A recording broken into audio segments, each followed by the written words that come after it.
అసలు ఏంటి liver transplant అంటే? లివర్ తీసి వేరే వాళ్ళ లివర్ పెడతారు, ఎవ్రీథింగ్ ఫైన్. లివర్ డొనేట్ చేసి చనిపోయిన వాళ్ళు కూడా ఉన్నారు. సో ఏంటి రిస్క్ ఫ్యాక్టర్స్ ఎంత ఉంటాయి? వీళ్ళ లివర్ ఇస్తే వీళ్ళకి బాగానే ఉంటుంది, పేషెంట్కి బాగానే ఉంటుంది అనేది టెస్ట్లు మేము చేస్తాం. ఈ టెస్ట్ ఇవాల్యుయేషన్లో 1% డౌట్ ఉన్నా మేమే వద్దంటాం డోనర్ని, బికాజ్ డోనర్కి రిస్క్ అనేది అసలు రాకూడదు. బెస్ట్ న్యూస్ ఏంటంటే అసలు ఇండియాలో పర్ ఇయర్ ఎన్ని లివర్ ట్రాన్స్ప్లాంట్స్ అవుతుంది? అరౌండ్ 2000 అవుతున్నాయండి. ఎందుకు ఎన్ని liver transplants? The need for liver transplant అనేది పెరిగిపోయింది. ఎందుకంటే 1 వైన్ గ్లాస్ పర్ డే తీసుకుంటే యాంటీ ఏజింగ్ ఇలా చాలా మంది అంటారు. మీరు అదే anti ageing, anti oxidant, resveratrol కావాలంటే టాబ్లెట్ ఫామ్లో తీసుకోండి, ఫ్రూట్ ఫామ్లో తీసుకోండి, వైన్ ఫామ్లో తీసుకోండి. ఏ ఫ్రూట్స్లో ఉంటుందా? సో ఒక్కసారి లివర్ ట్రాన్స్ప్లాంట్ అయిన తర్వాత వాళ్ళు normal life till their death lead చేయొచ్చు. లైఫ్ లాంగ్ ఒక టాబ్లెట్ వాళ్ళు తీసుకోవాలి. ఎందుకంటే on table deaths for liver transplants are 1 or 2 days తర్వాత డెత్స్ అనేవి తెలుస్తూ ఉంటాయి. సో ఏంటి రీజన్స్ ఏంటి? కొన్ని చోట్ల జరుగుతున్నాయి అని నేను విన్నాను. దానికి రీజన్ ఏంటంటే that's the most wrong time to do. Donors ఎవరైతే ఉన్నారో వాళ్ళు చనిపోయి పేషెంట్స్ బతికిన సిచ్యువేషన్స్ ఏమైనా మీరు ఫేస్ చేస్తారు? Hello everyone. సో ఈ మధ్య చాలా ఫ్యాషనబుల్గా సోషలైజ్ అవ్వాలని చెప్పి చాలామంది ఆల్కహాల్ అనేది it's a very common practice అయిపోయింది. దానివల్ల మన లివర్ ఎంత ఎఫెక్ట్ అవుతుంది అండ్ లివర్ హెల్త్ బాగుంటేనే మనం ఎంత హెల్తీగా ఉంటాము అని చెప్పడానికి చాలా క్లియర్గా about liver health and gut health గురించి డిస్కస్ చేయడానికి మనతో పాటు ఉన్నారు doctor Kavya Dendukuri garu, liver specialist and hepatologist from Glen Eagle hospital. Hi doctor Kavya garu. Hello అండి, ఎలా నమస్తే. ఉన్నారు? ఐఎమ్ గుడ్ అండి, thank you so much. So Kavya garu, అసలు హెపటాలజిస్ట్ మీరు అండ్ 30 years 9 monthsకి of completed MBBS, MD, DM and fellowship కూడా కంప్లీట్ చేశారు. Right అంత తక్కువ టైంలో ఎలా కంప్లీట్ చేశారు ఏంటి? బికాస్ మెడిసిన్ అనగానే కొన్ని ఇయర్స్ చదవాలి, 10 years 15 years అంటూ ఉంటారు టు గెట్ ప్రాపర్ ఇది. So how is it happen? So one thing అండి, I think I always wanted to, first నేను ఎంబీబీఎస్ అయ్యాక నేను ఎంబీబీఎస్ స్టేజ్లో ఉన్నప్పుడు ఐ హ్యాడ్ ఎ మెంటర్. ఆయన్ని చూసి I wanted to do MD. ఆయన పేషెంట్ని చూడటం కానివ్వండి, the way he use to cure, doctor Venkat Reddy అనమాట. He's my mentor, he's my guru, he's my best friend, he's everything. So ఆయన చూసి the way he use to see patients and treat them, it was magical లాగా అనిపించేది నాకు. So he is a major reason why I took general medicine. Okay. So when I joined general medicine, మనుషులు రావటం కానివ్వండి, ఇల్నెసెస్తో, డిజీజెస్తో, ప్రాబ్లమ్స్తో మనము I'll be able to solve అనేది it was very fascinating. And నాకు ఎప్పుడూ I really wanted to do procedures అనమాట. I'm not a surgeon, I'm a physician, కానీ I always wanted to do procedures. So that's why I chose gastroenterology. నేను and everything నాకు ఇమీడియట్గా, నాకు అసలు break కూడా లేకుండా ఎండి అయ్యాక 1 weekలో డిఎం అయ్యాక 1 weekలో పోస్ట్ డాక్టరల్ ఫెలోషిప్. అలా ఎలా వచ్చింది? అంటే రోజుకి ఎన్ని గంటలు చదివేవాళ్ళు? నేను ఐ డోంట్ స్టడీ డైలీ అండి, బట్ లాస్ట్ 4 months మాత్రం పడుకోకుండా చదువుతాను నేను. Like morning till night, maybe 1 or 2 hours పడుకో. I don't want anyone to follow this. మీకు అది సెట్? నాకు అది సెట్ అవుతుంది. నేను నైట్ అంతా మెలకు ఉంటే ఓకే, నేను ఎక్కువ సిలబస్ కంప్లీట్ చేయగలను అన్న ఫీలింగ్ వస్తుంది. నైట్ పడుకుంటే నేను సిలబస్ కంప్లీట్ చేయలేనేమో అనిపిస్తుంది. So so last 4 months of any exam I do. DM, PDF ఇంకా చాలా కష్టం అనిపించింది ఎండి, ఎంబీబీఎస్ కన్నా. కానీ చదువుకొని, బట్ ఇంత తక్కువ టైంలో కంప్లీట్ చేశారు కాబట్టి గిన్నిస్ బుక్ ఆఫ్ అచీవర్స్లో కూడా స్థానం, India book of records. So ఇంత తక్కువ టైంలో మీరు కంప్లీట్ చేశారు కాబట్టి ఇండియా బుక్ ఆఫ్ రికార్డ్స్లో కూడా మీరు స్థానం సంపాదించారు. ఎస్ అండి, by the grace of God. అంటే 30 years 9 monthsలో ఐ షుడ్ కంప్లీట్ అయిపోయింది కాబట్టి they have recognised it and they have given me the achiever post and I'm really grateful to God, my family.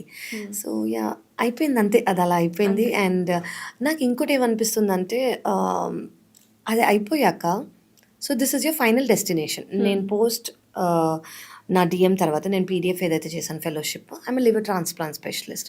So that is my final కదా. So I have that experience in that final thing for a long time. So that will add on to your experience, that will add on to your how you deliver to your patients and all. So I'm happy and I'm grateful. Thank you so much. So liver transplants చాలా చేశారు. అసలు ఎన్ని చేశారు and చేసిన ప్రతి ఒక్కటి success అయింది. Not Yeah. Even one thing is అటు ఇటు కూడా అవ్వలేదు. How is it possible? అంటే ఎక్కువ చేశారు అంటే 2015 నుంచి నా జర్నీ కాబట్టి ఇట్స్ ఆల్మోస్ట్ 10 ఇయర్స్. సో చాలా ఇప్పుడు ఇంకోటి 2011కి ముందు ఇండియాలో ట్రాన్స్ప్లాంటే లేదు కదా. లివర్ ట్రాన్స్ప్లాంటేషన్స్ చేయాలి, కిడ్నీ ట్రాన్స్ప్లాంట్ ఉండేది. లివర్ ట్రాన్స్ప్లాంటేషన్ చేయాలంటే వేరే కంట్రీస్కి వెళ్ళాలి. కానీ ఇప్పుడు ఇండియాలో ఉంది, ఇంత సక్సెస్ రేట్స్తో అవుతుంది. అసలు లివర్ ప్రాబ్లం, లివర్ డ్యామేజ్ అయితే లివర్ మారిస్తే వాళ్ళకి కొత్త లైఫ్, అంటే మన అందరిలాగా ఉంటారని చాలా మందికి అసలు తెలియదు. తెలీదు. అండ్ అసలు ఒక లివర్ డాక్టర్ ఉంటారని కూడా తెలియదు. అవును. ఒక liver doctor, liver transplant specialist కానివ్వండి, హెపటాలజిస్ట్ కానివ్వండి ఉన్నారు. ఇప్పుడు ఇండియాలో చాలా తక్కువ మంది ఉన్నారండి, వాళ్ళల్లో నేను ఒక దాన్ని. Correct. సో అసలు లివర్ స్పెషలిస్ట్ ఉంటారనేది తెలీదు. తెలీదు. సో ఈ అవేర్నెస్సే ఫస్ట్ నేను పెంచుదాం అనుకుంటున్నాను. లివర్కి లివర్ డాక్టర్స్, అది ఫిజిషియన్ కానివ్వండి, సర్జన్ కానివ్వండి, లివర్ టీమ్ అనెస్థెటిస్ట్ కానివ్వండి ఉంటారు. ఇది ఒక ప్రిసైజ్డ్ బ్రాంచ్ అనమాట. సో లివర్ ప్రాబ్లమ్స్ ఉంటే మా దగ్గరకు వస్తే కంప్లీట్గా క్యూర్ అని. అందరికీ సర్జరీ అవసరమా లివర్ ట్రాన్స్ప్లాంటేషన్? కొంతమందికి అవసరం కూడా లేదు. సో ఎవరికి అవసరం, ఎవరికి అవసరం లేదు, ఎవరికి రికవరీ ఉంటుంది, ఎవరికి వెంటనే ట్రాన్స్ప్లాంట్ చేయాలి, ఇవన్నీ we will know. So first నాకు I want to pass on this message. First మీకు లివర్ ప్రాబ్లం ఉంటే, అది లివర్లో జాండిస్ కానివ్వండి, లివర్లో బైల్డక్స్లో ప్రాబ్లం కానివ్వండి, లివర్లో క్యాన్సర్స్ కానివ్వండి, చిన్న పిల్లలు అంటే పుట్టంగానే జాండిస్ నార్మల్గా చాలా మందికి ఉంటుంది. అది వెరీ కామన్ అయిపోయింది. వెరీ కామన్ ఫిజియలాజికల్ జాండిస్ అని అంటాం. అది కాకుండా ఎక్స్టెండ్ అవుతోంది అంటే, అందులో ప్రాబ్లం ఉంటే చిన్న పిల్లలకు కూడా మేము ట్రాన్స్ప్లాంట్ చేస్తాం. సో అది పర్మనెంట్ డ్యామేజ్, అది జెనెటికలీ మాడిఫైబుల్ కాదు అంటే దానివల్ల మనం చేంజెస్ చేయలేము మాత్రలతో, సర్జరీనే చేయాలంటే that also we do. So liver problems అంటూ ఉంటే ఖచ్చితంగా మీరు లివర్ డాక్టర్స్ దగ్గరికి వస్తే అది మీరు సాల్వ్ అయిపోతే you have a normal life. Normal life like చాలా మందికి తెలీదు లివర్ ప్రాబ్లం రాగానే అసలు లివర్ డాక్టర్స్ ఉంటారా లేదా అని కూడా తెలియకుండా they'll go for all kind of people. End up okay problems ఇవన్నీ మళ్ళీ కామన్ అయిపోతాయి. అవును అవును. సో మొత్తానికి ఎన్ని లివర్ ట్రాన్స్ప్లాంట్స్ చేశారు ఫ్రమ్ 2015? ఓహో చాలా కౌంట్ చేసుకున్నారా? లేదండి, కౌంట్ చేసుకోలేదు. But it's a lot average ఒక ఫిగర్. అంటే ఐ ఫిజిషియన్, సో సర్జన్స్ చేస్తారు. It's a lot day. I was in a very high volume centre చెన్నైలో. సో ఇక్కడికి వచ్చేసాక ఐ డోంట్ నో థౌజండ్స్. అసలు ఏంటి లివర్ ట్రాన్స్ప్లాంట్ అంటే? ఎస్, లివర్ తీసి వేరే వాళ్ళ లివర్ పెడతారు, ఎవ్రీథింగ్ ఫైన్. సో ఆ donor especially is very important. Correct అండి, వెరీ ట్రూ. సో కొంతమందికి ఫ్యామిలీ డోనర్ దొరుకుతారు, కొంతమందికి అవుట్ సైడర్స్ ఉన్నది. ఫ్యామిలీ డోనర్ తీసుకోవాల్సిన జాగ్రత్తలు ఏంటి? తీసుకున్న వాళ్ళు కొంతమంది చనిపోయారు పాపం, లివర్ డొనేట్ చేసి చనిపోయిన వాళ్ళు కూడా ఉన్నారు. కరెక్ట్. సో ఏంటి రిస్క్ ఫ్యాక్టర్స్ ఎంత ఉంటాయి? So one thing I want to let you know అండి, డోనర్ అంటే ఒక నార్మల్ మనిషి. ఆ మనిషికి అసలు ఏ ప్రాబ్లమ్స్ లేవు, హెల్దీ పర్సన్ లివర్ మనం తీసుకుంటున్నాం. సో మేము గ్లెనికల్స్ హాస్పిటల్లో డోనర్ అంటే ఎవరన్నా వాలంటరీగా వాళ్ళంతటి వాళ్ళే ముందుకు వచ్చిన వాళ్ళకి ప్రీ డోనర్ ఎవాల్యుయేషన్ చేస్తాం. అంటే వీళ్ళు డొనేట్ చేయడానికి వీళ్ళు ఫిట్టా, వీళ్ళకి ఏమీ ప్రాబ్లమ్స్ రావు కదా, వీళ్ళ లివర్ ఇస్తే వీళ్ళకి బాగానే ఉంటుంది, పేషెంట్కి బాగానే ఉంటుంది అనేది టెస్ట్లు మేము చేస్తాం. ఈ టెస్ట్ ఇవాల్యుయేషన్లో 1% డౌట్ ఉన్నా మేమే వద్దంటాం డోనర్ని. డోనర్ విల్లింగ్గా ఉన్నా, డోనర్ ఇస్తానన్నా కూడా మేమే వద్దంటాం. బికాస్ డోనర్కి రిస్క్ అనేది అసలు రాకూడదు, నార్మల్ పర్సన్. ఓకే. అండ్ ఇప్పుడు మేము గ్లెనికల్స్లో డోనర్స్కి వీడు మినిమలీ ఇన్వేజివ్ సర్జరీ అంటే లాప్రోస్కోపిక్ ద్వారా, పెద్ద స్కార్ ఉండదు అనమాట, చిన్న scar with in 5 to 6 days మహా అయితే, నేను మ్యాక్సిమం చెప్తున్నాను, వాళ్ళు డిశ్చార్జ్ అయిపోతారు. Normal life 100% normal. వాళ్ళ రెస్ట్రిక్షన్స్ లేవు, వాళ్ళకి లిమిటేషన్స్ లేవు, మెడికేషన్స్ మీరు ఈ మాత్రలు తీసుకోవాలని లేదు. బెస్ట్ న్యూస్ ఏంటంటే డోనర్ ఎంత అయితే ఇస్తారో with in 2 weeks to 4 weeks అంటే 2 వారాల నుంచి 4 వారాల లోపల వాళ్ళకి ముందు ఎంత లివర్ ఉందో అంత లివర్కి గ్రో అయిపోతుంది. Because liver is a regenerative organ. Yes. So nothing to worry అండి. మినిమల్లీ ఇన్వేజివ్ మా దగ్గర అయితే, అండ్ ఇమీడియట్గా డిశ్చార్జ్ అవుతారు, నార్మల్సీకి వెళ్ళిపోవచ్చు. అసలు ఇండియాలో పర్ ఇయర్ ఎన్ని లివర్ ట్రాన్స్ప్లాంట్స్ అవుతుంది? అరౌండ్ 2000 అవుతున్నాయండి. 2000 అరౌండ్ ప్లస్ 2000 ప్లస్ అంటున్నాను నేను. 2000+ లివర్ ట్రాన్స్‌ప్లాంట్స్ యెస్. అవుతున్నాయి. యెస్ అండి. ఎందుకు ఇన్ని లివర్ ట్రాన్స్‌ప్లాంట్స్? సో ఈ మధ్య మీరు అడిగినట్టు ఇట్ ఈస్ షాకింగ్. ద హ్మ్. నీడ్ ఫర్ లివర్ ట్రాన్స్‌ప్లాంట్ అనేది పెరిగిపోయింది. ఓకే. ఎందుకంటే మన లైఫ్ స్టైల్ అనేది చేంజ్ అయిపోయింది. చాలా వెస్టర్నైజ్, చాలా సెడెంటరీ లైఫ్ స్టైల్స్ అనేవి ఎక్కువైపోయాయి. హ్మ్. అది డైట్ ద్వారా కానివ్వండి, జంక్ ఫుడ్ అనుకోవచ్చు. ఒక చోట వర్క్ ఫ్రమ్ హోమ్ చేస్తున్నారు. హ్మ్. సో ఒక చోటే కదలకుండా అలాగే ఉండి ఏదన్నా 1 మినిట్‌లో ఆర్డర్‌లు వచ్చేస్తున్నాయి. అవి తింటూ processed food, packaged food, preserved food ఇవన్నీ ఈజీ ఇన్స్టెంట్గా 1 మినిట్లో అయిపోయేవి అమ్మేస్తున్నారు. వాటిలో ఉండే షుగర్స్ చూడట్లేదు, వాటిలో ఉన్న సాల్ట్స్ చూడట్లేదు, వాటిలో ఉన్న అడిటివ్స్ అండ్ ప్రిజర్వేటివ్స్ చూడట్లేదు. వీటి వల్ల బాడీ అనేది డ్యామేజ్ అవుతుంది. సో ఎస్పెషలీ డైట్ ఫుడ్ అనేది లివర్లోంచే వెళ్ళాలి డైజెషన్ కాబట్టి ఫస్ట్ ఎఫెక్ట్ అయ్యే ఆర్గన్ లివర్. సో ఈ ప్రాబ్లం కూడా మనకు ఓవర్ నైట్ రాదండి. అంటే అక్యూట్ లివర్ ఫెయిల్యూర్ అని ఒకటి ఉంటుంది. అంటే ఏంటంటే హెపటైటిస్ ఏ, హెపటైటిస్ ఈ లేదా ఏదన్నా డ్రగ్ ఓవర్డోస్ వల్ల వీటి వల్ల వితిన్ 24 అవర్స్ వితిన్ 1 వీక్లో లివర్ ఫెయిల్యూర్ అయిపోతుంది. వాళ్ళకి మేము ఎమర్జెన్సీ ట్రాన్స్ప్లాంట్ చేస్తాం. కానీ ఇది రేర్. చాలా మందికి ఓవర్ 10 years to 15 years వచ్చే ప్రాబ్లం ఇది. క్రానిక్ లివర్ డిజీజ్ అని అంటాము. అంటే స్టార్టింగ్ నుంచి డైటో, లైఫ్ స్టైల్లో, యాక్టివిటీయో ఏదో కరెక్ట్గా లేదు. సో దీనివల్ల వచ్చే problem over 10 to 15 years permanent damage అయ్యి వాళ్ళు లివర్ ట్రాన్స్ప్లాంట్కి వస్తున్నారు. So that is why the amount of liver cirrhosis అంటే liver damages, permanent liver damage అనేది ఎక్కువ అయిపోతుంది లైఫ్ స్టైల్ చేంజెస్ వల్ల. సోషల్ ఇప్పుడు drinking is not a taboo anymore. ముందు డ్రింకింగ్ ఈజ్ అ టాబూ, తెలియకుండా తాగుతారు. లివర్ పాడైపోయిందంటే తాగుతూ ఉంటారు. ఎక్కువ తాగకరా లివర్ పాడైపోతుంది అంటారు. రైట్. కానీ ఇప్పుడు తాగడం వల్ల కాకుండా కూడా నాన్ ఫ్యాటీ లివర్ అనేది ఒకటి వచ్చేసి yes, non alcoholic fatty liver disease. మనం ఏదైతే వెస్టర్నైజేషన్ అంటున్నామో ముందేంటి ఎవరికి తెలియకుండా తాగేవారు, ఎవరికి తెలియకూడదు. ఇప్పుడేంటి నేను తాగుతున్నానని మీకు తెలియాలి. Socialising social. ఇప్పుడు మీరు తాగరు అంటే ఏంటి నువ్వు తాగవా అని అంటారు. వాళ్ళు ఏంటో పిచ్చోళ్ళ చూస్తారు తాగకపోతే. యూఆర్ రాంగ్, నువ్వు కూల్ కాదు. It is very not cool. Cool not cool, I will not hang out with you. ఇవి Yes. సో ఇదంతా ఎక్కువ అయిపోయేసరికి చిన్న చిన్నవి అది సోషల్గా స్టార్ట్ అయ్యి హ్యాబిట్గా మారి ఒక పర్మనెంట్ థింగ్ అయిపోతుంది.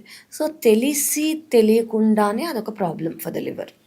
కొంతమంది రెగ్యులర్గా తాగరు, weekends occasional and binge drinking చేస్తారు. అంటే ఒకేసారి ఒక 10 షాట్స్ 90 ml తీసుకోవటమో, they do that is more harmful to the liver than this.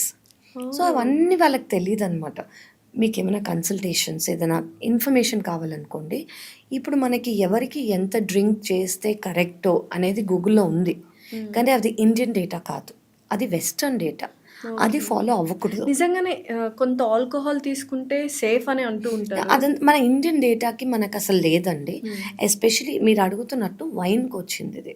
Wine ఒక 1 వైన్ గ్లాస్ పర్ డే తీసుకుంటే యాంటీ ఏజింగ్ ఇలా చాలా మంది అంటారు. వైన్లో ఉండేది రెస్వెరట్రాల్. ఓకే, అదొక anti ageing and anti oxidant. మీరు అదే యాంటీ ఏజింగ్, యాంటీ ఆక్సిడెంట్ రెస్వెరట్రాల్ కావాలంటే టాబ్లెట్ ఫామ్లో తీసుకోండి, ఫ్రూట్ ఫామ్లో తీసుకోండి. వైన్ ఫామ్లో తీసుకోకర్లేదు. గ్రేప్లో ఉంటుంది, గ్రేప్లో ఉంటుంది, కానీ చాలా తక్కువ %. మీరు టాబ్లెట్ తీసుకోవచ్చు, దానికి సైడ్ ఎఫెక్ట్స్ లేవు. అఫ్ కోర్స్ మీరు తీసుకుంటుంటే ఒక కన్సల్టెంట్ని అడిగాకే తీసుకోవాలి. బికాజ్ ఎనీ మెడికేషన్స్ కొంతమంది పడతాయి, కొంతమందికి పడవు. అందరికీ అవసరం కూడా లేదు. ఫస్ట్ ఆఫ్ ఆల్ ఊరికే తీసుకునే అవసరం లేదు. సో మీకు అవసరమా లేదా, మీకు అదే కావాలి రెస్వెట్రాల్, మీకు యాంటీ ఏజింగ్, యాంటీ ఆక్సిడెంట్ కావాలి అంటే వైన్ తీసుకోకర్లేదండి. I would ask you to take in the form of diet or in the form of a pill. So wine is not good for health. No, any alcohol is not good for health. Let it be any amount, any alcohol, any time. So first ఇండియాలో liver transplants చేసిన hospital global hospitals. అంటే అది ఇప్పుడు transform అయిందా, like transfer అయిందా Glenn eagles? అవునండి. How it happened అసలు? So global హాస్పిటల్లోనే ఇండియాలో హైదరాబాద్లో ఫస్ట్ లివర్ ట్రాన్స్ప్లాంటేషన్ సక్సెస్ఫుల్గా అయింది. సో అది ఇప్పుడు గ్లెన్ ఈగల్స్ అని ఒక Malaysian company taken over. Hospital అదే, డాక్టర్స్ అదే అంతా, but the company it's an multinational company అనమాట. సో వాళ్ళు తీసుకున్నారు గ్లెన్ ఈగల్స్ వాళ్ళు. It is more nice now. And ఇక్కడ లివర్ ట్రాన్స్ప్లాంటేషన్స్ అనేవి మోర్ దెన్ 10 yearsగా జరుగుతుంది కాబట్టి more experience, we know how to deal with patients. ఏదైనా చాలామందికి రేర్ కండిషన్స్ ఉంటాయి.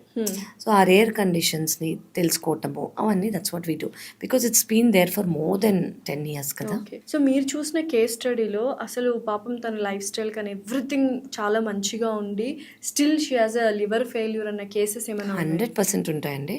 These are called autoimmune diseases. Okay, autoimmune అంటే మన ఇమ్యూనిటీని లివర్ సెల్స్ని ఎఫెక్ట్ చేయటం. ఇలా కొంతమందికి మిడిల్ ఏజ్డ్ ఉమెన్కి ఒకవేళ ఫ్యామిలీ హిస్టరీ ఉంటే అయ్యే అవకాశం ఉంటుంది. ఆటో ఇమ్యూన్ వాళ్ళకి ప్రతి వాళ్ళకి ట్రాన్స్ప్లాంట్ అవసరం లేదు. కొన్ని కండిషన్స్ ఉంటాయి. ఒకవేళ జాండిస్ ఉన్నా, సివియర్ ఇచ్చింగ్ ఉన్నా, అంటే ఇంకా ఇచ్చింగ్ సివియర్ ఫెటీక్ అంటే బలహీనత ఎంత ఉంటుందంటే వాళ్ళు కూర్చున్నా కూడా వాళ్ళు వీక్గా ఫీల్ అవుతారు. సో ఇలా కొన్ని కండిషన్స్ ఉంటాయన్నమాట. ఇలా ఉంటేనే ట్రాన్స్ప్లాంట్ చేస్తాం కానివ్వండి, లేదంటే ఆటోఇమ్యూన్ వాళ్ళకి లివర్ ప్రాబ్లం ఉన్నా కూడా ఇమ్యూనిటీని సప్రెస్ చేసే మెడికేషన్స్ ఇచ్చి చాలా ఇయర్స్ వాళ్ళు నార్మల్గా ఉండొచ్చు. ఎంత చిన్న ఏజ్ బేబీకి మీరు లివర్ ట్రాన్స్ప్లాంట్ చేశారు? మంత్స్ 20 days 20 days బేబీకి లివర్ ట్రాన్స్ప్లాంట్ చేశారు. యాజ్ యంగ్ 20-25 days కూడా. అంటే ప్రాబ్లం ఏంటి? సో వాళ్ళకి లివర్ ఉంటుంది, లివర్లో బైల్ డక్ట్స్ అని ఉంటాయి. చాలా మంది పిల్లలకి స్కాన్ ద్వారా మనకు తెలుస్తుంది అనమాట. బైల్ డక్ట్స్ అనేది ఫామ్ అవ్వలేదు, లేదా అందులో ప్రాబ్లం ఉంది, లేదా ఏదైనా అనాటమికల్గా ప్రాబ్లం ఉందనుకోండి, మనం ఖచ్చితంగా సర్జరీ చేయాలి. అండ్ సర్జరీ ఎంత జల్దీ చేస్తే అంత మంచిది. అండ్ పిల్లలకి అఫ్ కోర్స్ పేరెంట్స్ కానివ్వండి, గ్రాండ్ పేరెంట్స్ కానీ ఇస్తారు. వాళ్ళకి వితిన్ 2 weeks to 4 weeks ముందు ఎంత లివర్ ఉందో అంత గ్రో అయిపోతుంది. Baby will be normal. So ఒక్కసారి లివర్ ట్రాన్స్ప్లాంట్ అయిన తర్వాత వాళ్ళు normal life till their death lead చేయొచ్చు. ఇప్పుడు మనం అందరం ఎలా ఉన్నామో, ఇప్పుడు మన లివర్ని టేక్ కేర్ చేసుకోవాలి కదా. హెల్దీ హ్యాబిట్స్తో కానివ్వండి, ఆల్కహాల్ తీసుకోకుండా కానివ్వండి, ఫ్యాటీ మీల్స్ తీసుకోకుండా కానివ్వండి, యాక్టివ్ లైఫ్ స్టైల్ ద్వారా కానివ్వండి, ఎలా మనం మెయింటైన్ చేసుకుంటామో వాళ్ళు కూడా అంతే. And of course life long ఒక ట్యాబ్లెట్ వాళ్ళు తీసుకోవాలి. ఎందుకంటే మన బాడీ కొత్త ఆర్గన్ వచ్చినప్పుడు రిజెక్ట్ చేయడానికి ట్రై చేస్తుంది. ఇమ్యూనిటీ వరకే అది. ఏదైనా కొత్తది మలేరియా లేదా వైరస్, బ్యాక్టీరియా ఏది వచ్చినా కూడా బయటికి పంపించేయడానికి ట్రై చేస్తుంది. ఓకే, కానీ అలా బయటికి కొత్త లివర్ పెట్టామనుకోండి, immunity will try to say this is not my liver. So ఈ ఇమ్యూనిటీని సప్రెస్ చేయడానికి వి గివ్ మెడికేషన్స్. ఈ మెడికేషన్స్ వల్ల ఇమ్యూనిటీని సప్రెస్ అయితే లివర్ యాక్సెప్ట్ అవుతుంది. కానీ ఇమ్యూనిటీ సప్రెస్ అయినప్పుడు ఇన్ఫెక్షన్స్ రాకుండా ఉండడానికి మెడికేషన్స్ ఇస్తాము. And over a period of time 3 months తర్వాత జస్ట్ 1 tablet ఫర్ లైఫ్. అయితే చాలా వరకు ఎంత అడ్వాన్స్డ్ టెక్నాలజీ వచ్చినా కూడా on table deaths for liver transplants are 1 or 2 days తర్వాత డెత్స్ అనేవి తెలుస్తూ ఉంటాయి. సో ఏంటి రీజన్స్ ఏంటి? సో ఆన్ టేబుల్ డెత్స్ అనేవి ఈ మధ్య నేను కూడా చాలా వింటున్నానండి. Either on table or immediately 1 to 2 days within 1 week. ఈ మధ్య వేరే అంటే కొన్ని చోట్ల జరుగుతున్నాయి అని నేను విన్నాను. దానికి రీజన్ ఏంటంటే అసలు ఎవరికి ట్రాన్స్ప్లాంట్ చేస్తున్నారు, ట్రాన్స్ప్లాంట్ చేసి ఇండికేషన్ కరెక్టా కాదా. ఇప్పుడు మినిమలీ ఇన్వేజివ్ సర్జరీస్ అని మేము చెప్తున్నాం కదా. ఈ మినిమలీ ఇన్వేజివ్ సర్జరీస్ అందరికీ చేయలేము. అనాటమీ చూసి, ఆ పర్సన్ని చూసి, వాళ్ళ టెస్ట్లు చూసి, ఇది ఈ డోనర్కి కరెక్టా కాదా అనేది చూస్తాము. అదే మినిమలీ ఇన్వేసివ్ సర్జరీ అందరికీ చేస్తున్నారు అనుకోండి, దానివల్ల రిస్క్ అనేది ఉంటుంది. ఓకే, అదొకటి. ఇంకోటి ఏంటంటే చూస్ చేసే పేషెంట్. ఇప్పుడు పేషెంట్ మన దగ్గరకు వచ్చారనుకోండి, అందరికీ ట్రాన్స్ప్లాంట్ అవసరమా? ఎస్. పర్మనెంట్ లివర్ డ్యామేజ్కి, అక్యూట్ లివర్ డ్యామేజ్కి, అక్యూట్ లివర్ ఫెయిల్యూర్కి పర్మనెంట్ ట్రీట్మెంట్ ఇస్ సిరోసిస్. కానీ ఎవరికి చేయగలం, ఎప్పుడు చేయాలి? సెప్సిస్ అంటే ఇన్ఫెక్షన్ ఉన్నప్పుడు చేసామనుకోండి, that's the most wrong time to do. అలా చాలా కండిషన్స్ ఉంటాయి. సర్జరీ అవసరం కానివ్వండి, ఈ విండో పీరియడ్లో చేయకూడదు. అలా we will know, specialist will know. So చాలా వరకు డాక్టర్స్ మిస్టేక్స్ వల్లనే ఈ ఆన్ టేబుల్ డెత్స్ జరుగుతున్నాయి లివర్ ట్రాన్స్ప్లాంట్స్లో. అంటే లివర్ ట్రాన్స్ప్లాంట్ అనేది చాలా మేజర్ సర్జరీ, అది మనం అర్థం చేసుకోవాలి. ఒక సర్జరీకి మినిమల్ కాంప్లికేషన్స్ అనేది ఉంటాయి. ఎందుకంటే it is a surgery. Blood loss కానివ్వండి, సర్జికల్ టైంలో ఉండే ఇవి మనం మేనేజ్ చేసుకోగలగాలి. అది ఆఫ్కోర్స్ ఒక ఎక్స్పీరియన్స్ టీమ్కి ఇవి వస్తాయి, ఈ పేషెంట్కి మనం ఇలా చేసుకుందాము, ఇవి రెడీ పెట్టుకుందాము అని అనుకుంటారు. కానీ ఎస్, కొన్ని కేసెస్కి అటు ఇటు అవ్వచ్చు.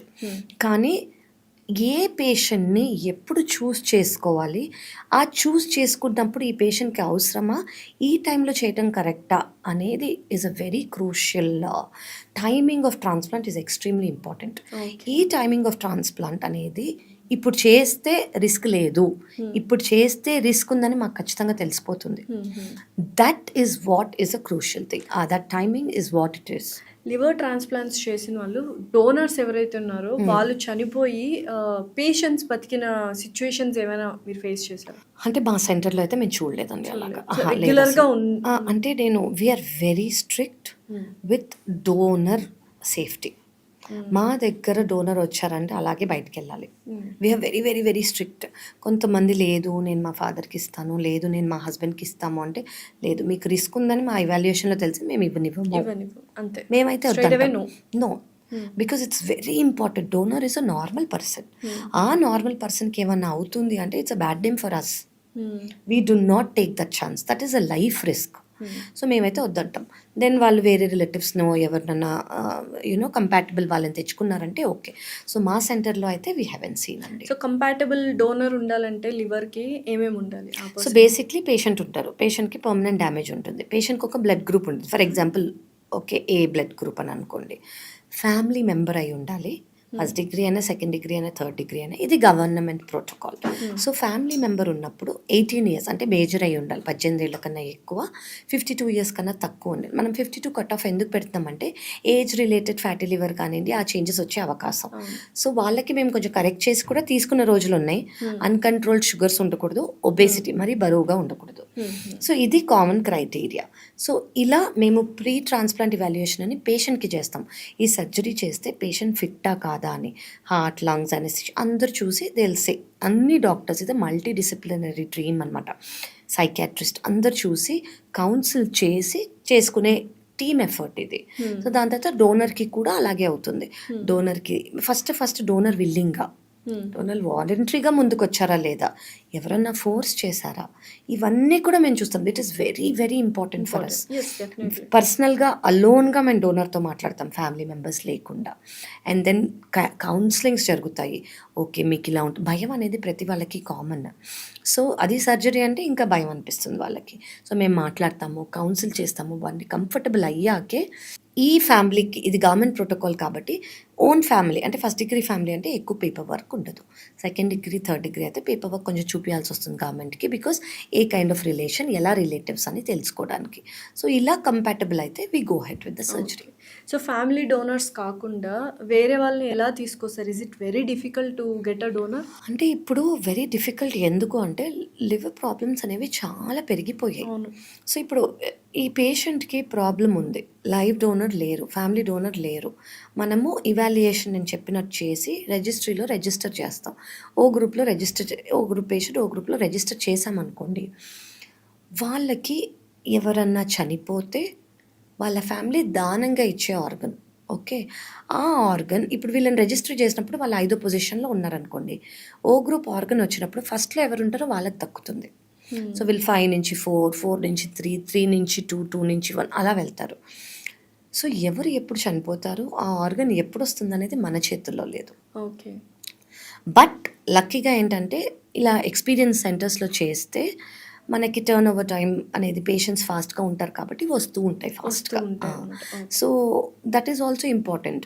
ఏ హాస్పిటల్లో చేస్తున్నారు, వాళ్ళకి వస్తున్నాయి ఆర్గన్స్ రెగ్యులర్గా, అవి కూడా చూసుకోవాలి. సో, ఎటువంటి foods bad for liver and ఎటువంటి foods good for liver? Good అంటే అండి, అదే ఫ్యాటీ లివర్ ఉందనుకోండి, 2 cups of black coffee, no milk, no sugar, 100 ml పొద్దున సాయంత్రం is good. So, black coffee is good for for liver, yes, proven.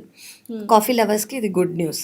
కానీ black coffee తీసుకోకుండా ఉండగలని కొంత మైగ్రేన్స్ ఉన్న వాళ్ళు, లేదా హార్ట్ ప్రాబ్లమ్, పాల్పిటేషన్స్ ఉన్న వాళ్ళు తీసుకోకూడదు, వాళ్ళకి నాట్ అలౌడ్. సెకండ్ థింగ్ ఏంటంటే ఎనీథింగ్ షుగరీ, స్వీట్, చాలా స్వీట్ ఉన్నవి is not good. White sugar is not good అండి, not only for liver, for every organ. Everything. Third thing ఏంటంటే deep fried foods. Deep fried foods avoid చేయాలి. చాలా మందికి taste deep ఫ్రైడ్లోనే వస్తుంది, కానీ డీప్ ఫ్రైడ్ ఫుడ్స్ అనేది అవాయిడ్ చేయాలి. Okay, junk processed food no. Fifth thing ఏంటంటే ఒక వెజిటబుల్ని వెజిటబుల్గానే తింటే, అంటే మరీ డీప్ ఫ్రై చేయకుండా దాని న్యూట్రిషనల్ వాల్యూస్ పోయి మొత్తం ఓన్లీ ఆయిల్ ఉండేలాగా ఉంటే అసలు మనం తినేది ఆహారం కాదు, ఇట్స్ జస్ట్ ఆయిల్. సో వెజిటబుల్ని కొంచెం సాటే మాత్రమే చేసుకొని కూరలా చేసుకుంటే వాటి న్యూట్రిషన్ వచ్చి లివర్ హెల్తీగా ఉంటుంది. వాట్ ఆర్ నాట్ గుడ్ అంటే 1 alcohol, too deep fried process saturated foods, ఎక్కడికన్నా హోటల్స్లో రీఫ్రై చేస్తూ ఉంటారు, అందులో ఫ్యాట్స్ అనేవి చాలా ఎక్కువ ఉంటాయి, బ్యాడ్ ఫ్యాట్స్ అనేవి చాలా ఎక్కువ ఉంటాయి. స్మోకింగ్, సెడెంటరీ లైఫ్ స్టైల్, అంటే లైఫ్ స్టైల్ అనేది చాలా ఒకే చోట కూర్చుని ఉన్నది, కదలిక లేనిది. 5, నో స్లీప్, ఇర్రెగ్యులర్ స్లీప్ కానివ్వండి, స్లీప్ తక్కువ ఉండటం కానివ్వండి, బాడీ అనేది ఇన్ఫ్లమేషన్లోకి వెళ్ళిపోతుంది. ఇన్ఫ్లమేషన్లోకి వెళ్తే ప్రతి ఆర్గన్ అలర్ట్గా ఉంటుంది. సో బేసిక్లీ మనం స్లీప్ టైంలో మన ఆర్గన్స్కి రెస్ట్ ఇస్తున్నాము, కరెక్ట్. కానీ మన బాడీకి సరిగ్గా రెస్ట్ రాలి, బికాస్ ఆఫ్ ఎనీ రీజన్స్, అది ఫోన్ యూసేజ్ అవ్వచ్చు, చాలా రీజన్స్ ఉంటాయి. ఏంటి అని చూసుకొని స్లీప్ ఇస్ మ్యాండేటరీ. నేను బేసిక్స్ చెప్తున్నాను, I'm not going in to the depth. Your hydration, your food, your sleep and your activity. So mental stress ఉంటే కూడా లివర్ హెల్త్ అనేది పాడైపోతుంది. అంటే gut health, liver health or directly, మన gut is our second brain. So మన brain లో మూడ్లో ఉంటే మన గుడ్ బ్యాక్టీరియా అనేవి హైగా ఉంటాయి. మన బ్రెయిన్ అనేది హై మోడ్లో ఉంటే, అదే లో మూడ్లో ఉంటే బ్యాక్టీరియా తక్కువ అవుతాయి. హై మూడ్, హ్యాపీనెస్ అలా ఉన్నామనుకోండి, గుడ్ బ్యాక్టీరియా ఎక్కువ ఉంటాయి. Several studies are coming now. ఇప్పుడు వరకు దీనివల్ల ఈ ప్రాబ్లం వచ్చింది, దీనివల్ల ఈ ప్రాబ్లం వచ్చింది అని చెప్పి, ఇప్పుడు recent studies everything is about gut bacteria. ఈ గట్ బ్యాక్టీరియా 90% బాగుందంటే మీరు 90% బాగున్నట్టు. సో ఇట్స్ డైరెక్ట్లీ రిలేటెడ్ అనమాట. So more information will be getting in future, we can talk about it. But gut is everything, gut bacteria is everything. వాటిని మీరు ఎలా take care చేసుకుంటారో, by reducing sugar foods, by reducing dairy products. Dairy is not good అండి, calcium తింటే bones గీన్స్ బాగుంటాయి. అదే మిల్క్లో calcium ఉంటే ఎంతో మందికి ఆర్థరైటిస్ రావు. ఓకే, సో ఏది రాంగ్ అవుతోంది, అది వెయిటా, అది అండర్లయింగ్ మెడికల్ కండిషనా ఏంటి అనేది మనం చూసుకోవాలి, దాన్ని ట్రీట్ చేసుకోవాలి. So diet, activity, sleep plays a major role, hydration plays a major role. And ఇంకొకటి, నువ్వు చీప్ లిక్కర్ తాగుతున్నావు, లివర్ పాడైపోతుంది, చక్కగా ఫారిన్ బ్రాండ్ స్కాచ్, విస్కీ ఇవి తీసుకుంటే యువర్ హెల్త్ ఈస్ గుడ్ అని అంటుంటారు. ఎంతవరకు కరెక్ట్ అసలు? ఆల్కహాల్ ఇస్ ఆల్కహాల్ అండి, చీప్ లిక్కర్ అయినా ఫారిన్ బ్రాండ్ అయినా ఏదైనా. ఓన్లీ థింగ్ ఇస్ చీప్ లిక్కర్లో amount of percentage of alcohol ఎక్కువ ఉంటుంది. So of course it is more dangerous. It is not like this is non dangerous. Whisky, scotch non dangerous కాదు, అవి more dangerous. వాటికి impact ఇమీడియట్గా తెలిసిపోవచ్చు. తీసుకున్న వాళ్ళు blood వామిటింగ్తో next day వచ్చిన వాళ్ళు నా దగ్గర ఉన్నారు, చాలా వందల మంది, వేల మంది actually. You take a high quantity ఉన్న లిక్కర్, 40%, 30%, 20%, అసలు జనరల్గా అంత ఉండవు. సో అంత తీసుకున్న వాళ్ళు ఉన్నారు. నెక్స్ట్ డే స్టమక్ అల్సర్ కానివ్వండి, లివర్ ఎక్సాచురేట్, లివర్ ఫెయిల్యూర్ అనేది వర్సన్ అయ్యి బ్లడ్ వామిటింగ్తో వచ్చిన వాళ్ళు ఉన్నారు. So alcohol in any form is not good. ఎక్కడో బ్లడ్ వామిటింగ్ని చాలా కేర్లెస్గా తీసుకుంటూ ఉంటారు. ఒకసారి వస్తే ఇట్స్ ఓకే అనుకుంటారు, నా థ్రోట్ బాగాలేదు అనుకుంటారు, లేదా నిన్న కారం తిన్నాను అందుకే అని. అసలు చాలా మందికి వాళ్ళు తీసుకునే ఆల్కహాల్ ఇంటేక్ వీక్లీ 3-4 టైమ్స్ అయినా అది ప్రాబ్లం చేస్తుందని నమ్మాలని అనుకోరు. అది ఓకే, దానివల్లే నాకు happiness. First alcohol is doing you wrong అని అర్థం చేసుకోవాలి. వాట్ ఈజ్ ఇట్ డూయింగ్ అనేది మీరు మా దగ్గరకు వచ్చి అడగండి, మేము చెప్తాము. అండ్ ఒకవేళ మీరు చెప్పినా అర్థం చేసుకోలేని స్టేజ్, అంటే అడిక్షన్ స్టేజ్లో ఉన్నారనుకోండి, of course psychologist and psychiatrist will help. చాలా మందికి ఒక ట్యాబు, నేనేంటి సైకాట్రిస్ట్ దగ్గరికి వెళ్ళేదని, నేనేంటి సైకాలజిస్ట్ దగ్గరికి వెళ్ళేదని, నాకు అవసరమే లేదు అని ఒక ట్యాబు, ఒక ఈగో వచ్చేస్తుంది. ఏమీ కాదండి, సైకాట్రిస్ట్ అనేది ఉన్నదే దానికి, మిమ్మల్ని హెల్ప్ చేయడానికి వాళ్ళు ఉన్నారు. మీకు అడిక్షన్ అనేది వస్తే మాత్రలు ఇచ్చి మాట్లాడి మీకు హెల్త్ ప్రాబ్లమ్స్ రాకుండా చూసుకోవడానికే ఉన్నారు. So don't feel a taboo for it. మీకు అనిపించింది వాళ్ళ దగ్గరికి వెళ్ళి మాట్లాడండి, నాకు ఇలా అనిపిస్తుంది. They will talk to you for hours. Psychiatrist చాలాసేపు మాట్లాడతారు. They will talk to you for hours and they will help you. So నిజంగా బ్లడ్ వామిటింగ్స్ అవుతున్నాయంటే what are the diseases we have to worry about? Okay, first blood vomiting అవుతుంది అనుకోండి, ulcer ఉందా అని చూడాలి. Stomach endoscopy చేసి మేము ఒక స్టమక్ కానివ్వండి, డియోడినల్ అల్సర్ కానివ్వండి, లేదా హెచ్ పైలోరే బ్యాక్టీరియా వల్ల వస్తుందా అని మేము చూస్తాము. సెకండ్ థింగ్, లివర్ ప్రాబ్లంలో లివర్ పర్మనెంట్ డ్యామేజ్ అయింది అనుకో, లివర్ ష్రింక్ అయిపోతుంది. లివర్ ష్రింక్ అయ్యి లివర్లో ప్రెషర్ ఎక్కువ అయిపోతుంది. లివర్లో ప్రెషర్ ఎక్కువ అయ్యి లివర్ తట్టుకోలేక ప్రెషర్ని వేరే పార్ట్స్ ఆఫ్ ద బాడీకి పంపిస్తుంది, అలా ఫుడ్ పైప్కి పంపిస్తుంది. Generally food pipe blood vessels మనకి ఎండోస్కోపీలో కనిపించవు, లివర్ ప్రాబ్లంలో కనిపించి అవి రప్చర్ అయ్యి, ప్రెషర్ ఎక్కువ రప్చర్ అయ్యి బ్లడ్ వామిటింగ్ లేదా బ్లాక్ కలర్ మోషన్ వచ్చే అవకాశం ఉంటుంది. అండ్ ప్లేట్లెట్ కౌంట్స్ అంటే జనరలీ మనకి 1.4 ఉండాలి. దానికన్నా తక్కువ ఉన్నాయనుకోండి, ఏదైనా చిన్నగా స్టమక్, డియోడనం, ఇంటెస్టైన్లో ఉన్నా కూడా బ్లడ్ వామిటింగ్ లేదా black colour motion, fresh blood stools వచ్చే అవకాశం ఉంది. సో యా, ఇవి major conditions. Yeah, conditions. First blood vomiting వచ్చిందా, you have to come and see doctor. There is nothing, endoscopy is a must. దాని తర్వాత మనకి మిగతా అర్థమవుతాం. సో ఓవరాల్గా లివర్ ట్రాన్స్ప్లాంట్ చేసుకోవడానికి రెడీగా ఉన్న పేషెంట్స్ కానీ డోనర్స్ కానీ what you want to say? First thing అండి, it is life is giving you a second chance. Please take it. Of course ఇది పెద్ద సర్జరీ, భయము అనేది అందరికీ ఉంటుంది. I accept. కానీ దీనివల్ల మీరు డాక్టర్ల దగ్గరికి రావక్కర్లేదు, దీనివల్ల మీరు డైలీ సఫర్ అవ్వక్కర్లేదు. మీకు second chance life, you'll have normal life. మీరు ఏం కావాలంటే అది చేయొచ్చు. మూవీస్కి వెళ్ళొచ్చు, డిన్నర్స్కి వెళ్ళొచ్చు, ఫ్యామిలీ ఫంక్షన్స్కి వెళ్ళొచ్చు, టెంపుల్స్కి వెళ్ళొచ్చు. You can live your life. You can live your life whatever you want. You can plan your future. There is something called future అనేది మీకు అర్థమైపోతుంది, కనిపిస్తుంది. హోప్ చేసుకోవచ్చు, దాని మీద మీరు డ్రీమ్స్ చేసుకోవచ్చు. So you'll have a normal life. So remember, it is a second chance at life and you'll have a normal life. So remember, liver transplantation is always an option if there's cirrhosis. Thank you so much, Dr. Kavya garu. Thanks a lot. Pleasure is mine, aunty.